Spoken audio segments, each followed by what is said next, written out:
yoga for børn i alle aldre? Altså, for børn, så er det noget, hvor der tit er en historie med til alle de der stillinger, man skal stå i og sådan noget. Så det ikke kun bare er, nu skal du stå sådan, og nu skal du stå sådan, og sådan noget. Så er der også en historie med sådan noget. Jeg starter altid en yoga-lektion med, at alle kommer til stede i sig selv på deres måde. Og at de enten lytter til en lyd eller til et stykke musik. Jeg har et garnnøgle, som er fortælletråden, så hvert barn kommer til stede ved at skulle sige enten hvad det bedste er, de har lavet i dag, eller hvad de kommer til at tænke på, når vi siger et eller andet ord. Og så har jeg et tema, bygget en historie op. Det kan handle om den fortryllede sø og alle de dyr, der lever i den. Eller det kan være Star Wars, som kommer fra sin ydre galakse, hvor vi laver alle mulige yogaøvelser. Og afslutter altid en yogatime med yogasøvn, hvor de ligger afslappet og mærker, at deres mave falder til ro, og at deres åndedræt bliver stille.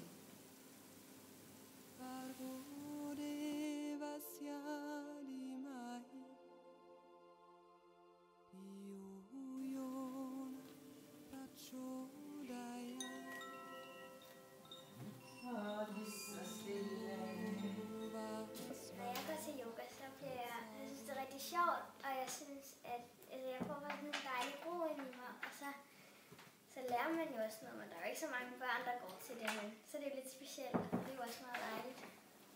Så når jeg kommer hjem, så er det bare sådan så stille, og så når jeg skal sove, så kan jeg høre den klokke, som Vanette slår på. Altså, den er god at falde i søvn til, for så ligger man ikke og tænker på så meget andet. Så er det lidt at falde i søvn, synes jeg. Hun er dejlig afslappet og glad. Meget balance. Og det tror jeg betyder rigtig meget. Det er fordi hun har dyrket yoga. At hun har det rigtig godt i sin krop med sig selv. Jeg tror, at alle børn vil have glæde af at dyrke yoga. Fordi der er forskellige udbytte, alt efter hvordan man er af sind og krop. Så det tror jeg helt sikkert, at alle børn kunne have udbytte af. Mange børn oplever en rigtig stresset hverdag.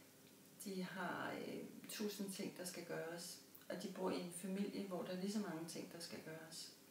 Så når børnene kommer her til yoga, så formår de at få et rum i sig selv, hvor de kan få en afslapning, hvor de kan finde fred, og hvor de kan finde balancen, så de kan gå videre ud i deres hverdag og bevare balancen i sig og roen med sig.